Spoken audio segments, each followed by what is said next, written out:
Hi friends, எல்லாரும் எப்படி இருக்கீங்க? நான் சூப்பரா இருக்கேன். இன்னைக்கு நம்ம திண்டுக்கல்ல நடக்கிற 12வது புத்தக திருவிழாவை பத்தி தான் பார்க்க போறோம். இந்த புத்தக திருவிழாவை மெட்ராஸ் ஹைகோர்ட் ஜட்ஜ் திருமதி விக்டோரியா கௌரி அவர்களோட சேர்ந்து நம்ம கலெக்டர் திருமிகு சரவணன் அவர்களும் ஆகஸ்ட் 28ஆம் தேதி இனாகுரேட் பண்ணாங்க. இந்த புக் ஃபெஸ்டிவல் நம்ம கலெக்டரேட் பக்கத்துல இருக்கிற அங்குவிலா ஸ்கூல் கிரவுண்ட்ல தான் நடக்குது. இந்த புக் ஃபெஸ்டிவல் ஆகஸ்ட் 28 இருந்து செப்டம்பர் 7 வரைக்கும் காலையில 10 மணில இருந்து நைட் 9 மணி வரைக்கும் நடக்க போகுது.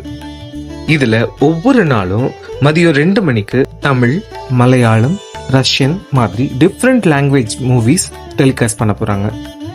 அப்புறம் நைட் 7 மணிக்கு வெவ்வேறு தலைப்புகள்ல சிந்தனை அரங்கம் மற்றும் பல கலை நிகழ்ச்சிகளும் நடக்க போகுது. இந்த புக் ஃபெஸ்டிவல்ல நிறைய புக் ஸ்டால்ஸ் இருக்கு. அதுல ஜெயகாந்தன், சாண்டிலியன், பா விஜய், நா முத்துக்குமார், வைரமுத்து, கல்கி மாதிரி